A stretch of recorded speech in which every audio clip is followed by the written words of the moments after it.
আসসালামু আলাইকুম। আজকে আমাদের বাসায় রান্নাবান্না হচ্ছে খিচুড়ি।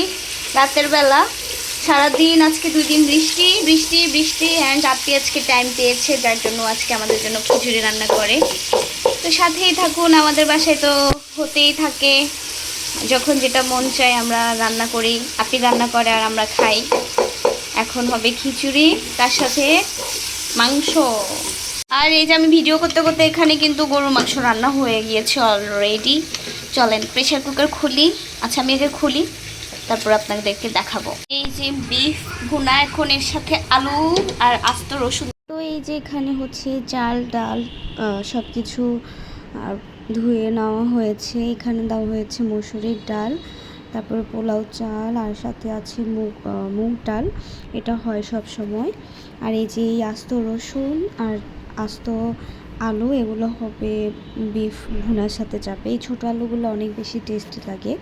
কারা কারা খান অবশ্যই জানাবেন। এই যে আলু চলে গেল, এরপরে রান্নাটা অনেক বেশি টেস্টি হবে। আর এই যে দেখেন, এই যে দেখেন আমি আস্তে আস্তে, আপনি কী করলো, সেখানে চাল টাল সব দিয়ে দেওয়া হয়েছে। এই যে কাঁচামরিচ, এত সুন্দর ঘ্রাণ আসতেছে। কাউকে যদি ওই গ্রান্টটা দিতে পারতাম ভিডিওতে, সেটা তো পসিবল না। তো যাই হোক, ফাইনাল লুক আপনাদেরকে শেয়ার করব। এই যে ফাইনালি রান্না হয়ে গিয়েছে খিচুড়ি, গরম গরম খিচুড়ি। তার সাথে হচ্ছে ভর্তা তো থাকবেই, আর হচ্ছে তার সাথে থাকবে গরুর মাংস।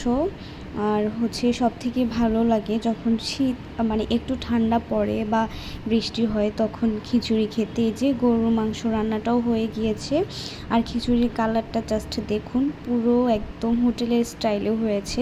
অ্যান্ড ফাইনালি এই যে আমি একটু বেড়ে নিলাম, সাথে ছিল বাদাম ভর্তা, বেগুন ভর্তা, সালাদ আর খিচুড়ি। এবং আজকের খাবারটা জমে গিয়েছে সত্যি কথা।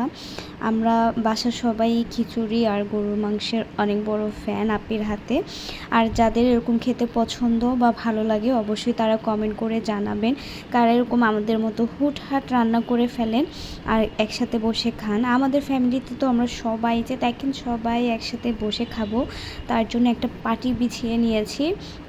আর ফ্যামিলিকে নিয়ে একসাথে খাওয়ার মজাটাই আলাদা, যখন ঘরের সবাই একসাথে বসে মজা করে তৃপ্তি সহকারে খায়, এর মতো আনন্দ আর কিছুতেই নেই, তাই না? আজকের মতো আল্লাহ হাফেজ।